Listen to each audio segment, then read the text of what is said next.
Point है कि आप उस पैटर्न से प्रिपेयर करेंगे ना जिस पैटर्न से एग्जाम आ रहा है, तो आप देखेंगे कि सेक्शन 1 को आपको बहुत अच्छे से प्रिपेयर करना है, क्योंकि वो स्टैटिक है और लोग अच्छा आंसर लिखेंगे। क्वेश्चन मैंने देखा भाई, ना पोर्टुगीज पूछ रहा है ना डच पूछ रहा है, वो तो पूछ रहा है कि भाई 1857 में जो हुआ उससे सोशियो इकोनॉमिक इम्पैक्ट क्या हुए।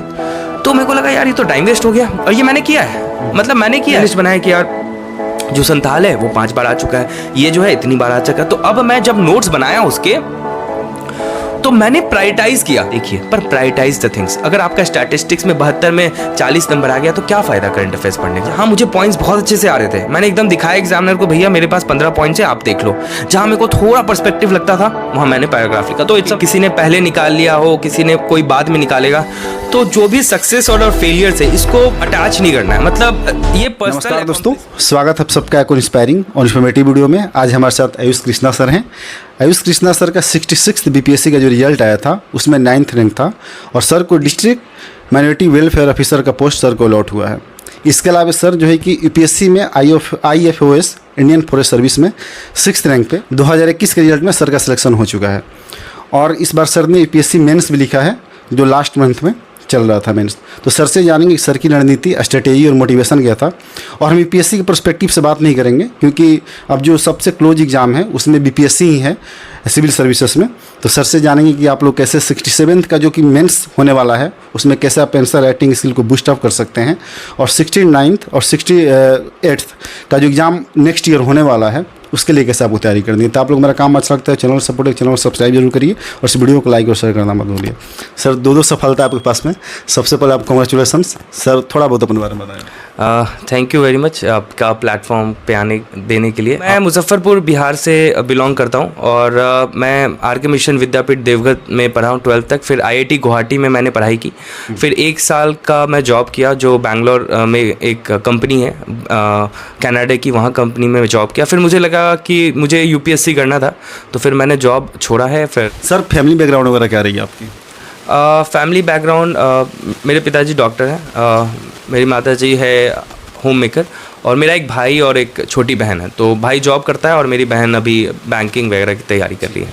सर, बीपीएससी में अटेम्प्ट और मीडियम सर और ऑप्शनल सब्जेक्ट क्या रखा था आपने? BPSC में मैं 2 अटेम्प्ट दे रखा हूँ। पहले अटेम्प्ट में मेरा प्रीलिम्स क्वालिफाई नहीं हुआ था, दूसरे अटेम्प्ट में मेरा 9वीं रैंक आई, और मेरा मीडियम इंग्लिश है, और BPSC में ऑप्शनल मेरा फिजिक्स है। सर, जो एस्पिरेंट जानना चाहते हैं बेसिकली एक टॉपर से, वो सबसे बड़ी बात हो रही है सर स्ट्रेटेजी, जिस पर सर हम बारी बारी सर आएंगे। 67th का सर जो है कि प्रीलिम्स हो चुका है, और जिसने भी सर अच्छा करा होगा सर वो मेंस लिखेगा।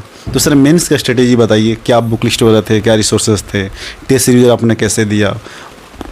देखिए, जैसे अब मैं, क्योंकि मुझे जब मैं BPSC का प्रिपरेशन कर रहा था तो मेरे पास लोग थे जो मुझे सपोर्ट किए, हेल्प किए। तो इसी तरह मुझे भी लगा कि आई शुड डू समथिंग। तो स्ट्रैटेजी वगैरह जो है मैंने पर्टिकुलरली अपने चैनल और अलग अलग माध्यम से लोगों को बहुत बताया कि कैसे करना। मैं ब्रीफली थोड़ा आपको बताऊंगा ताकि लोगों को पता चल सके। BPSC मेंस में जो है ना वो बहुत स्ट्रैटेजिक गेम है, क्योंकि वहाँ पे आप देखेंगे पेपर जो होता है, आपको सब बात समझना होगा कि BPSC का पेपर का क्वालिटी क्या है, कौन से पेन यूज़ करने हैं, पेन चेंज नहीं करना है। उसके बाद उसमें पेजेस में क्वेश्चंस नहीं लिखे होते हैं, आपको अपने से डिसाइड करना होता है कौन से क्वेश्चन लिखे। तो ये सब जो चीज़ें अगर कोई स्टूडेंट वहीं जाके देखता है ना तो बहुत दिक्कत होती है, उसको समझ ही नहीं आता पेज कैसे मैनेज करना है। तो ये सब बहुत छोटे छोटे डिटेल्स जो होते हैं, इट विल टेक टाइम। तो मैं बहुत ब्रीफली बता रहा हूँ, मैंने अपने चैनल पे अपने नोट्स भी शेयर कर रखे हैं, और मैंने बता भी रखा है कि कौन कौन सी छोटी बातें आप देख सकते हैं। फॉर एग्जाम्पल मैं 2-3 बात बताऊँगा। जैसे GS पेपर 1 और GS पेपर 1 क्विकली मैं कवर करना चाहता हूँ। जैसे GS पेपर 1 में 3 सेक्शन होते हैं, राइट। अब सेक्शन 1 में आप देखेंगे मेरे पास तीनों क्वेश्चन प्रेडिक्टेड थे, और सिर्फ मेरे पास नहीं, जो भी कैंडिडेट थोड़ी भी सीरियसली से देखेगा ना, हाँ, उसको पता होगा कि क्या क्वेश्चन आएगा। फॉर एग्जांपल इस बार मेरा मानना है और भी लोग कि इस बार मॉडर्न आर्ट आना ही है, 1857 आएगा। तो ये सब 2 क्वेश्चन तो आने ही है, समझ लीजिए, मोस्टली आना ही है। मैं कह रहा हूँ हो सकता है ना आए, पर पॉइंट है कि आप उस पैटर्न से प्रिपेयर करेंगे ना जिस पैटर्न से एग्जाम आ रहा है, तो आप देखेंगे कि सेक्शन 1 को आपको बहुत अच्छे से प्रिपेयर करना है, क्योंकि वो स्टैटिक है और लोग अच्छा आंसर लिखेंगे। सेक्शन 2 करंट अफेयर्स होता है। अब उसमें लोग बहुत परेशान होने लगते हैं, कहाँ से करें कहाँ से करें। आपको बहुत ज़्यादा परेशान होने की ज़रूरत है नहीं, क्योंकि current affairs you can not catch hold of. शायद मुझे जहाँ तक याद है कि ग्रीन हरित ऐप वगैरह कुछ आ गया था कहीं, तो आप उस पे 4 पेज क्या लिखेंगे? मतलब इवन आप पढ़ चुके हैं तब भी 4 पेज बहुत ज़्यादा होता है, तो आपको इधर उधर की बिटिंग अराउंड द बुश तो करनी ही पड़ेगी। तो मैं वही कह रहा हूँ, आपको मेरा जो इंटरेक्शन का माध्यम है, आपको बस प्रायोरिटाइज करने की जरूरत है। और सबसे इंपॉर्टेंट सेक्शन जिसमें आपको पता है 72 आउट ऑफ 72 आता है, वो स्टैटिस्टिक्स का है। तो उसको प्रैक्टिस करना, और कहाँ प्रैक्टिस करना? प्रीवियस ईयर क्वेश्चन से करना है, क्योंकि आप स्टैटिस्टिक्स का नॉर्मल बुक उठाएंगे तो यार वो तो बहुत अच्छा क्वेश्चन देगा ना, कैट का ला के दे देगा, कहीं का करना क्यों है? मतलब मेरा पूरा फोकस है, मैंने लिमिटेड समय में ही बीपीएससी मेंस की तैयारी की है, और मुझे लगता है कि पॉसिबल इसलिए है, आप तैयारी करने से पहले क्वेश्चन पेपर उठाएं और देखें बार बार कौन से क्वेश्चन आ रहे हैं। रिपीटेशंस बहुत इंपॉर्टेंट। और जहाँ तक आपने पूछा कि टेस्ट सीरीज, तो टेस्ट सीरीज तो मैंने रिलीजियसली एडुटेरिया का ही फॉलो किया था। कुछ test study for civil services का दिया, पर एडुटेरिया का मुझे अच्छा लगा, रेगुलर मैं उसको फॉलो करता था। सर आपका चैनल का नाम क्या है, जो मैं डिस्क्रिप्शन में लिंक दे दूंगा? Channel BPSC guidance bye Ayush Krishna करके मैंने डाल रखा है। ये यूट्यूब चैनल है? नहीं, यूट्यूब अभी मैंने टेलीग्राम चैनल है। सर अब 68th के लिए हम बात करेंगे। सिलेबस को जो सर डिकोड करने की बात होती है, सिलेबस नो डाउट वास्ट है, चाहे बीपीएससी की बात करिए, यूपीएससी की बात करिए, तो जो स्टूडेंट बहुत सीरियस नहीं होते हैं उनके सिलेबस ही बहुत बड़ा मुश्किल लगता है, क्योंकि सारे सब्जेक्ट कहीं ना कहीं टच होता है। तो सिलेबस को डिकोड किया जाए, सिलेबस को आसान बनाया जाए, सर उसके लिए क्या तरीका होना चाहिए? मुझे इसमें शायद 2, 4, 5 मिनट लग सकते हैं अगर आपकी इजाज़त हो। देखिए, मुझे बीपीएससी जो मेंस हुआ तो मुझे एक बात समझ में आई, जैसे क्योंकि मैं जैसे ग्रेजुअली जैसे प्रिपरेशन में बढ़ रहा था ना, तो मुझे पहले मैं सोर्सेज को रेफ़र करता था। For example modern history of India, मैं किताब उठाता था, भैया मॉडर्न हिस्ट्री ऑफ इंडिया पूरा पढ़ूंगा, पूरा एकदम आए पोर्टुगीज़ आए, पूरा पढ़ना शुरू कर दिया।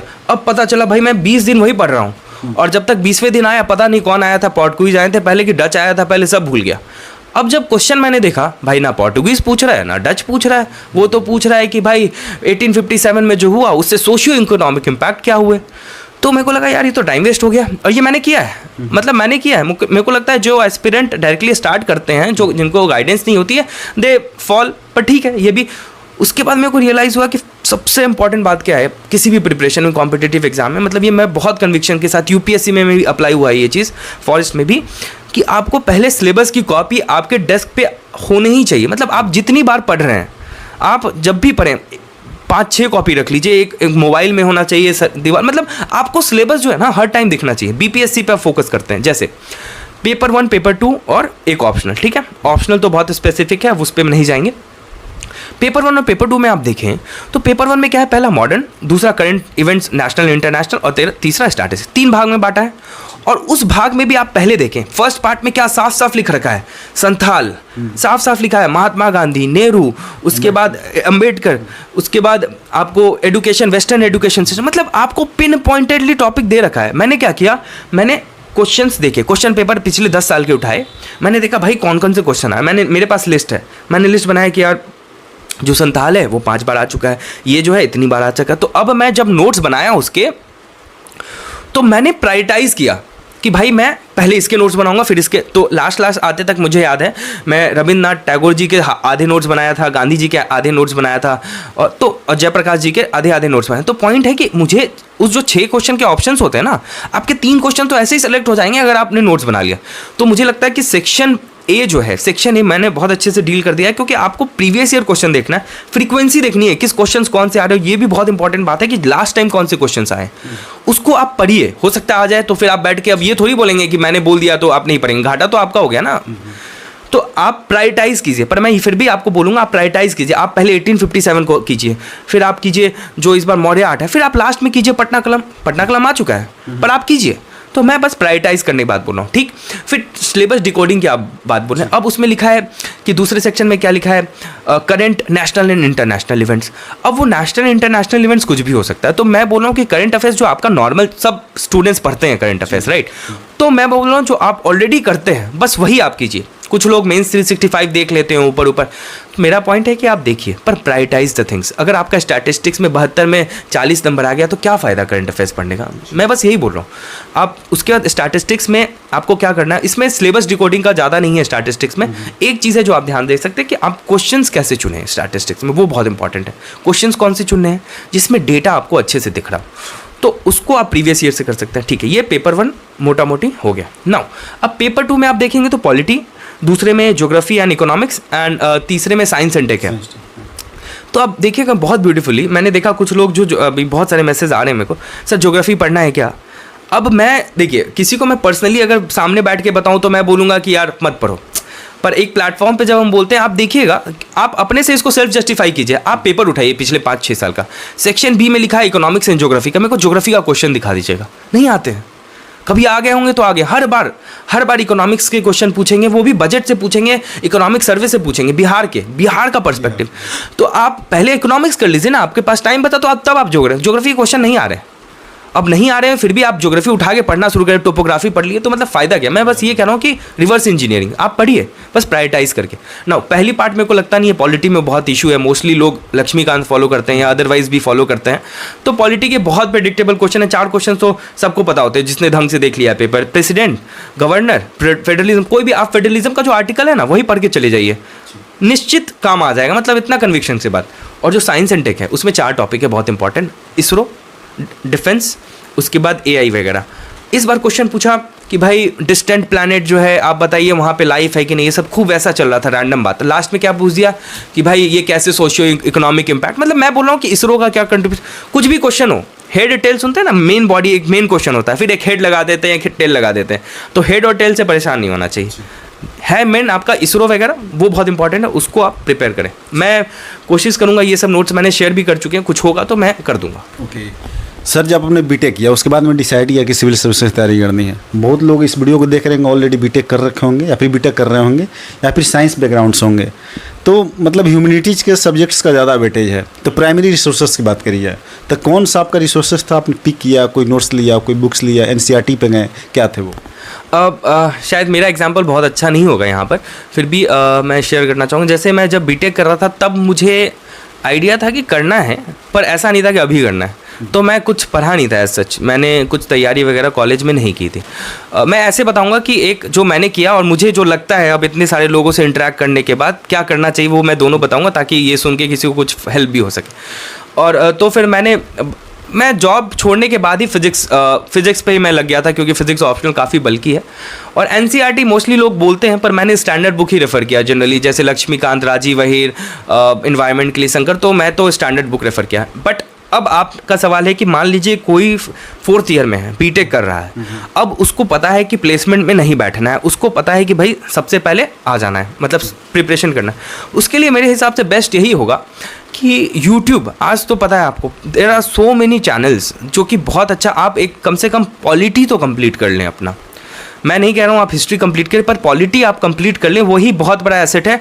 2 चीज़ आप करें, पॉलिटी कंप्लीट कर लें, और मतलब कंप्लीट मतलब आप एक बार चैप्टर पढ़ा हुआ होना चाहिए। और दूसरी बात, आप न्यूज़पेपर की एकदम वैसी हैबिट डाल दी जैसे नशा, मतलब होता है ना, नहीं लिया तो भाई नींद नहीं आएगी, खाना नहीं जाएगा। अगर आपने नशा कर लिया ना न्यूज़पेपर का, वो मुझे भी नहीं हो पाया है, मतलब it's a very difficult thing. सुनने में बहुत आसान लगता है कि रोज़ न्यूज़पेपर पढ़ लेना, पर उसको रेगुलरली पढ़ना और इंटरनलाइज करने में बहुत बड़ी फ़र्क होती है। तो आप यही 2 चीज़ कर लें तो फिर आपका जर्नी थोड़ा स्मूथ हो जाएगा। न्यूज़पेपर में एक बार और फोकस करूँगा कि न्यूज़पेपर क्या होता है ना, कि आपको लगता नहीं है, जैसे आपने बता रहे थे कि टॉपर्स वगैरह कि उनके लिए तो हलवा है चीज़ करना, पर वो ऐसा इसलिए हुआ क्योंकि उन्होंने बेसिक जो ब्रॉड पर्सपेक्टिव होता है ना, उसको इतना ज़्यादा अच्छे से देख रखा है। अच्छा ये तो अच्छा फिर आपको पता है कि अब ये रशिया यूक्रेन वॉर है, तो इससे तो प्राइसेस गिरने ही चाहिए, प्राइसेस बढ़ने ही चाहिए, कॉन्फ्लिक्ट हो रहा है। अब किसी के लिए बहुत बड़ी बात है कि समझ आ रही क्या दिक्कत है यार, प्राइस क्यों बढ़ना चाहिए, पर जिसने पर्सपेक्टिव क्लियर रखा है कि भाई यहाँ एक्सपोर्ट होता है, यहाँ पे बंदरगाह है, यहाँ पे बंदरगाह कैप्चर हो गया, तो उसके लिए नॉर्मल सी बात है। वो कहाँ से आएगा, वो कोई बुक और कोई टीचर कोई नहीं कर पाएगा, वो आपका न्यूज़पेपर ही करेगा। तो ये 2 चीज़ कर सकते हैं। सर आंसर राइटिंग का जो पैटर्न होता है वो सर क्या होना चाहिए, मतलब कि पैराग्राफ फॉर्म में लिखना चाहिए या फिर शॉर्ट फॉर्म में, बुलेट फॉर्म में, कैसे आपने लिखा था? देखिए जैसे पटना कलम में मुझे बहुत अच्छे से आता था, मैंने 5 पेज लिखा पटना कलम पे, और उस पर मैंने डायग्राम सब कुछ डाले। पर अब जो है, अब पटना कलम आप लिख रहे हैं, तो पटना कलम आप इंट्रोडक्शन जो दिए, तो आप इंट्रोडक्शन तो दे सकते हैं, पटना कलम कब स्टार्ट हुआ, ये सब एक नॉर्मल इंट्रोडक्शन हुआ।